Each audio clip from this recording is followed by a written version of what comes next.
Welcome to Global Morning. The death toll from flooding. Most time our politicians just bring in policies too, for sure. Incidentally, we have several more stories. The legislature was carefully crafted to 22.2% inflation rates as of April this year. What does that say about where we are as a country? I think Nigeria has resorted to being resilient. Before you call a police station, before they even leave, they'll take permission from I don't think there's really anything on ground to improve. the struggle with the strike. You have done your work and put us to the wall. We are not the slaves. I'm not a small boy. You should have given me the report. I have not seen the report.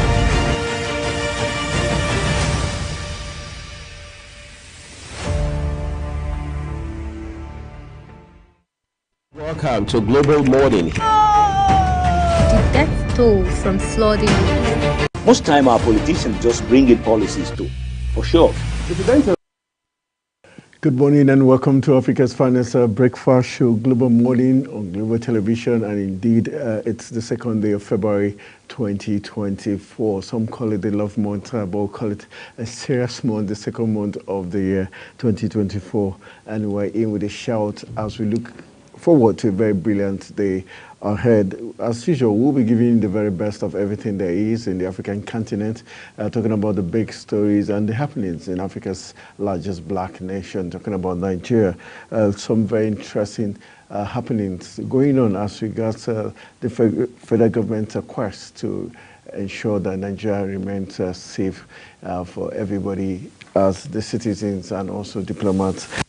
We've got some very interesting tidbits that will be coming your way. One of them has to do with from the education sector, something very interesting playing out. Talking about the education sector where Falana is being said one of the Nigeria's renowned legal minds in the person of Falana Nigeria to court over out-of-school children in the country.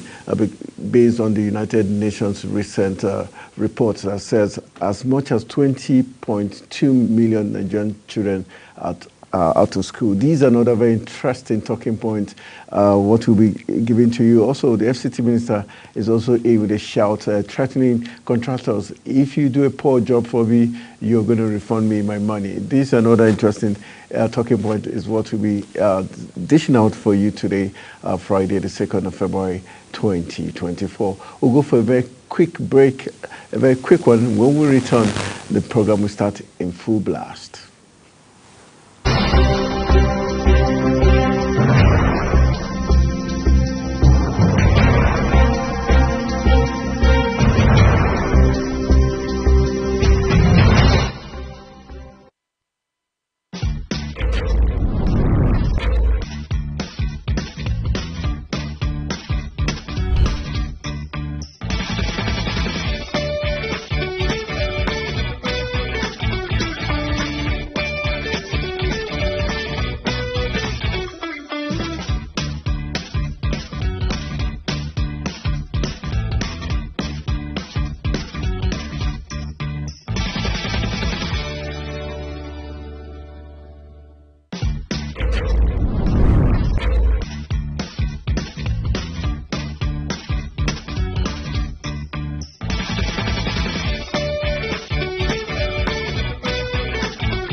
All right, welcome back from the break. I was waiting for you to ask me where my partner in progress was. We had to rescue her from somewhere in front of the mirror. Okay, good morning. Nice to have you join us. Good morning, TGIF. Thank God it's Friday, and you know how it is on Global Television. What we do every Fridays, we go native, right? We like to go cultural, African. So how you all doing today? Thank God it's Friday, and the last day of the working day, right? The last day of a working day, but okay, officially, for those that don't work Saturdays and Sundays. Those are not in the media, not in the security sector, those are not in the health sector. Yes, but all the same, thank God, we should be grateful for life. And of course, today is the 2nd of February. Yes, it is. And happy birthday to everyone celebrating today at the same time. All right. I know Anthony will say. For those that are birthdays are coming. And those all right. that I guess you already know whose birthday is coming next, but we'll keep it under the wraps. Oh, she's revealed it already. All right, we've got some very interesting tidbits coming your way. Some stories are making the rounds, some very disturbing. So we got what we're hearing, one of them being that the Abuja Bureau de Change operators have said they are going on indefinitely, not strike this time, but they're shutting down the offices because of the scarcity of the dollars. And they're saying the online banking is one of the things responsible for this shutdown. So the big question, hopefully we'll get an economist that will give us what the implication of this is, even though the CBN had already tried to repay all the backlog of the yes, they have, and the instruction given, yes, that all the bank sector should sell off all their excess dollars. Yes, dollars. So we were wondering, what does this have on the Nigerian economy? What does it have? What benefit or disadvantage does it have on us? Despite of course, we know it's 1,500 naira to a dollar, which is really high compared to how it was back in the day. Now the Bureau de Change, is this the right step in the right direction? I really don't know. So of course the expert will come and tell us the implication of all of these, if it's advantageous to us or disadvantageous to us. It depends basically. And all right, so we're hoping that things will return back to normal as the CBN tries its best. And but one key thing we know is that the production and manufacturing sector needs to be empowered more as a way to help drive the volume downwards, and less importation of foreign goods will also help us get the job done. All right, from there we've got some other issues. Still talking about the FCT, what's happening in the FCT.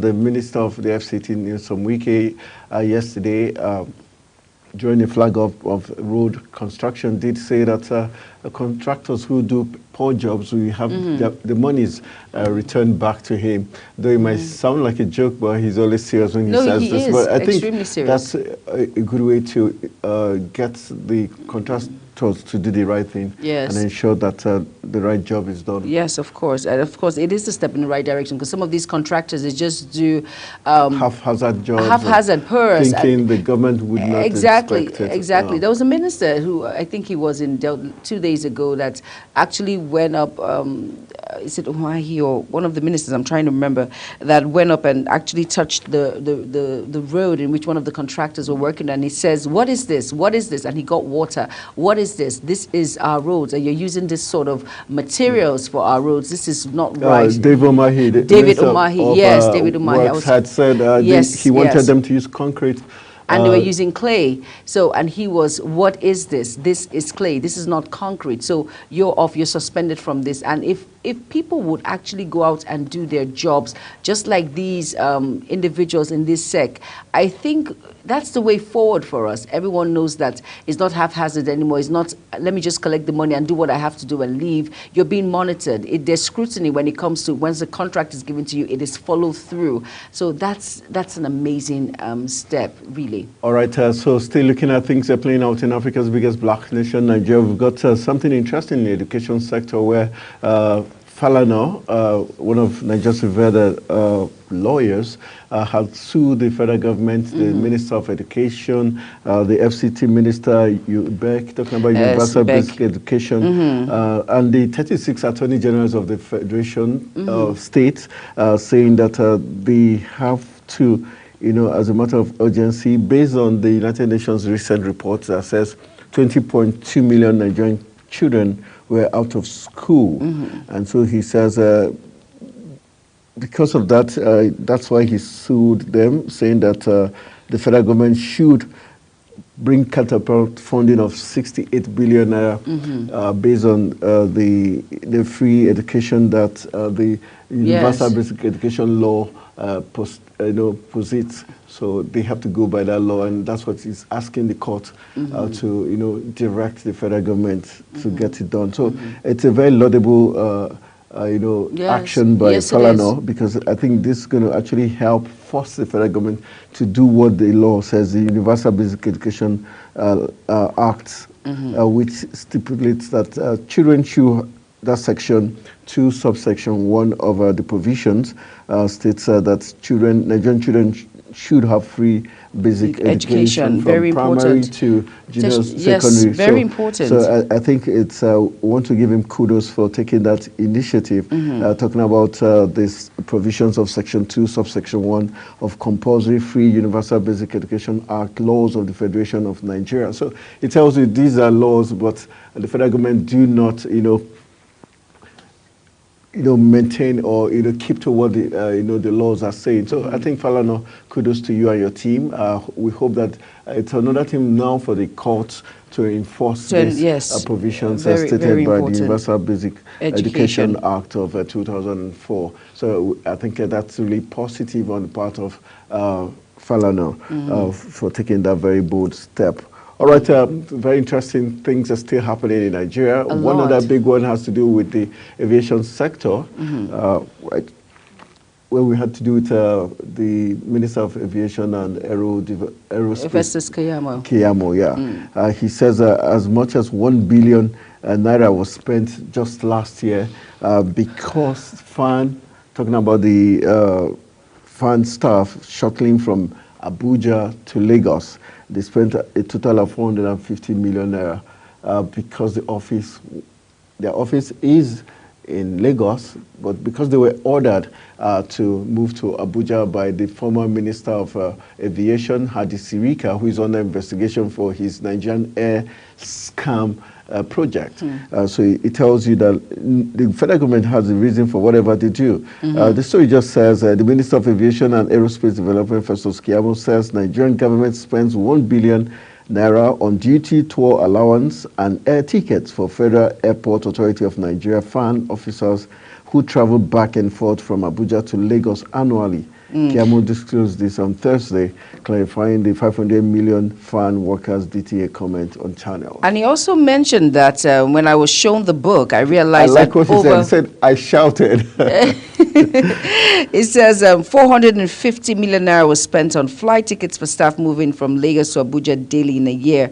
However, on Thursday morning, the minister on his X page said, and then he says, I had not been briefed as to the amount fans spent last year alone on DTA, duty tour allowance, for the principal officer who traveled back and forth from Lagos to Abuja almost on a daily basis. I think they're having fun. The DTA is large, so that's why they liked and I think it now tells us why Ali was, speaking up. Probably it favored them, someone in along line.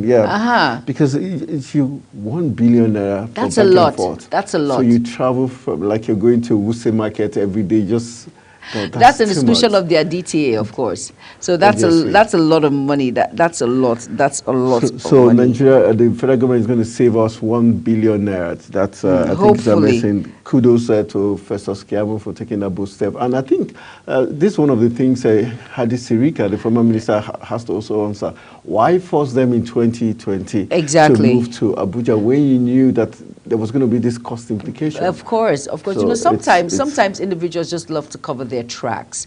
When you've laundered a lot of money, it's my own opinion. When you've laundered a lot of money, you're looking for ways in which you can actually say, okay, it was used for this, it was used for that, but under the guise of, I don't want to mention that, fine, this is, I have laundered this sort of money, but when I am asked, I will boldly come out and say, there are these expenditures in which I did, in which I ordered, and all of that. So people are, you have to be people are crafty, so let's just see how this whole thing plays out. And looking at another breaking story that really caught my eye, which I spoke about on Inside today, yesterday, talking about religious sects laundering money for terrorists. And then I love the fact that it says not church, not mosque. Yeah, the FCC came out yesterday to clear the air. And then when my guest was going back and forth into, I was like, no particular religious organization has been brought out on the open. It only says religious organizations. It could be any religious organization, but I no think specification. It was also not fair for EFCC. They're an anti-graft agency. They're supposed to be transparent. Exactly. And I think if you've had you have your facts, you have your proof, why not come out clean? Why and just say it? Why not say this particular set? If it's a Christian set, you mention it. If it's a Muslim, let us know. Because this is the politics. So it makes me feel like they are also still shady. Because if you can come out straight with something you already have the facts, then just keep it to yourself. And keep it to yourself. And you, for me, for one of the questions I asked, why didn't he make it like a private investigation first to get all facts? Because right now it's looking like an allegation. But he said he's gotten it. He was going to write to the site as leader. Long as he has it, if he wants to be, like he says, it's going to be transparency. It doesn't matter wherever you are, if it's the private sector, the public sector, even if you're in Eiffel Tower, whoever you are, whatever you represent, you're going to come out and say, these are the sects that are doing that are holding this or doing that or being fraudulent or being with corruption, because it's entangled with youths and the criminality when it comes to cyberspace, so that all of them encompass together. And then the truth is, I feel you should get your facts right. Don't put us under speculations. Now, many people are saying, oh, maybe it's the Muslim sect or it's the Christian sect. But remember, we have so many other. There are people that are traditionalists. Of course, they are religious African, people. Of course. So let's just see how this whole thing plays out. But for me, I think proper investigation should be done. You should have your facts checked, facts right, before you come out as an individual, as a body, to come out and say, okay, fine. Especially an anti-graft body. Anti-graft, and do not forget, the religious organization is a very sensitive issue. Any small spark can cause mayhem in a country. So you have to be very, very careful when you're talking about religious bodies. Just get your facts checked, get your facts right, and come out boldly with your chest and tell us who or what religious sect this particular money laundering when it comes to sponsoring of terrorists concerns. All right, well said there. All right, let's just give you some global tidbits before we run in for the new global AM news later on. We've got some very interesting story. Recently, we had the former Minister of External Affairs for Nigeria. His name is Bolaji Akiyemi, who did say that the reason why Burkina Faso, Niger, and the other country, Mali decided to pull out of ECOWAS was because Russia was behind them, and Russia was trying to play on the weakness of the ECOWAS bloc. But the Russian press secretary came out, Yuri Paramanov, came out yesterday to debunk that story. Definitely. Saying, that wasn't the case, that Russia plays along diplomatic norms. That's what Yuri Paramanov said yesterday. So it's interesting that Russia was quick to counter that. Of course. It technically made sense because we know that every time Russia is always trying to, there's this power tussle between Russia and the US. Yes, of course. And China. These three superpowers are always trying to have a hold of Africa. So wherever they think there's a leakage, they try to go in. So I think manipulate it. Yeah. So I think that's where Bolaji Akiyemi was trying to come from. But good enough, the Russians have come to debunk that. But it's something we should look into, because as an external minister, he has an idea how this international politics plays out. Yeah, very true. But I'm glad that the Russian spokesperson came out and actually debunked this, because you know what this sort of thing, this spark that this can fly. It will escalate the war ongoing, to know that there are superpowers who back these countries when it comes to issues on ground. For goodness sake, this is Economic Community of West, in quote, African states. So does it mean...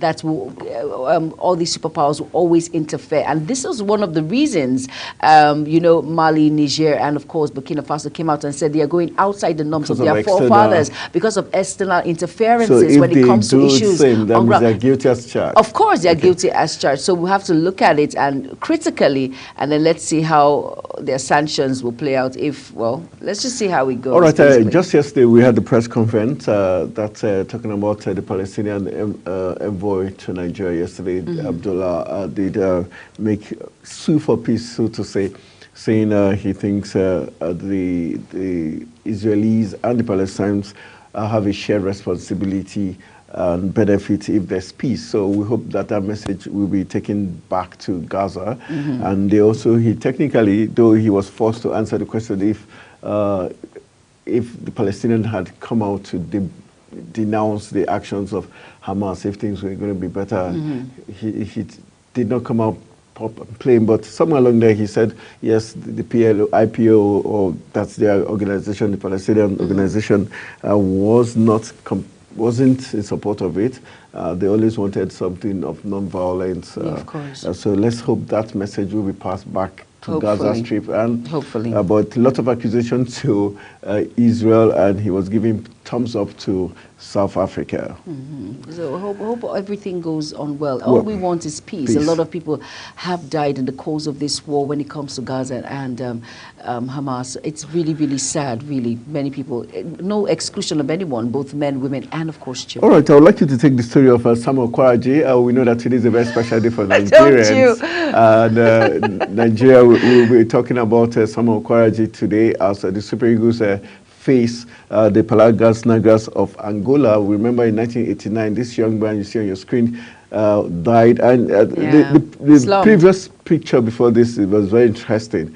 I hope my producer, Yusuf, will show us the previous picture before this of Samuel Okoroji. The way the medical personnel was holding his nose, I was wondering, is he killing him or trying to save him? Oh, God. So that is not funny. Stop it. No, serious, because the way he held it, and I'm thinking, if we had the right equipment, probably this young man would have made it, because you could see the way he was held, and there were no quick cars that could take him quickly to the sideline. And I'm going to try to pronounce what he died of. But you know, hypertrophic cardiomyopathy. Oh, wow. That's what he died of. That's the enlargement of the heart and high blood pressure. So I'm looking at if there was a quicker response to Samuel Okoroji, probably he would have made it. I think back in the day, they didn't have enough health. They didn't check their health status regularly, and they didn't do it as prompt as they do now. I think they were not really versed when it came to issues of the health. He was in Belgium, but yes, healthcare wasn't that, especially for footballers. It wasn't that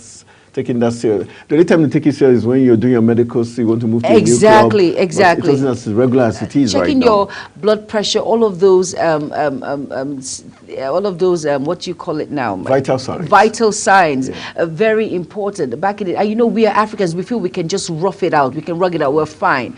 But you see, that is that is why I'm not a doctor, but I know I was okay. But I know. You caught me off guard. No. You had some stories about Samuel Okoroji, his impact in Nigeria. Okay. It's one of the things we wanted to share with Nigerians, because he's one of the reasons the Super Eagles will be all out this evening. And the time for that match is 6 p.m. Nigerian time, 5 p.m. Ivorian time. And just to share some of the high points of how that young man, Samuel Okoroji, was committed to Nigeria, and every time he was called to the national team, he always gave it his best. He never asked for reforms. Passionate. Yes. He did it because he was passionate, and see, now we're celebrating him because he's part of our success story. Yeah. So his full name's Samuel Chukwuma Okoroji. He was born 19 May 1964 and died 12th August 1989. Was a professional footballer, international for Nigeria. He was also a qualified lawyer who had masters in international law from the Pontifical Latin University of Rome. He collapsed and died on congestive heart failure in the 77th minute of a World Cup qualifying match against Angola at the Lagos National Stadium, 12 August 1989. Very sad. Very sad. Sad, yeah. He played for AS Roma, one of the big teams in Italy. He played also in Zagreb. He played in Austria. He played in Germany. Oh wow! And I think this young man did a lot. But very sad we lost him playing for Nigeria. But today we remember him with fond memories, and we hope the Super Eagles will also do remember him and do the very best they can to give us victory. This evening. As in, yes, they should give us victory. They should, with all the hard work, with what we've been seeing so far. We were grateful to God, and they can. I hope that, like in your own words, the God of soccer. Yeah, the God of. The God of soccer. I like the way you looked up to the God of soccer. When you say that, it cracks me up all the time. No, there's a God of soccer actually in football. God of soccer, where are you? That's why when you watch matches, you see guys. You see teams praying because they're praying to the God of soccer. Are you serious? No, better stop it. For real, because if you don't, if the God of soccer is not on your side, no matter how good you are on that day, you try as much as the ball will never go into that net. So we pray for the God of soccer Pray for the God of soccer to please to see the Super Eagles through today. And the good news is our goalkeeper is fit to play the match, even though the coach is saying something I don't understand. He's saying if he feels the goalkeeper is not fit enough, he might rest him. But we rather have a half-baked. Are you kidding me? Nwabali than Francis Ozoho. Ozoho is shaky daddy. Oh, you just called him shaky. I guess what? Maybe he might just prove us wrong. Who knows? Who knows? Yeah. The God of soccer should lead. So that's the man who we are hoping and counting on to be fit today. Yes. Funny enough, he just came into the team and he took the #1 shirt and everybody is singing his praise. Plays in South Africa. That's how fortunes change. That's how fortunes change. And the truth is, the God of soccer is on his side. Okay, Nwabali, do us proud today as we hope the Super Eagles will do us proud. All right, it's time for Global AM News. So you get the big news before we get so excited. I remember the last time I was so super excited with Super Eagles. They lost. Please don't jinx them, please. No, ain't jinxing them. The God of soccer, we're praying. All right, it's time for us to go for a very quick break. When we return from the break, it's going to be Global AM News. Don't go anywhere, stick around.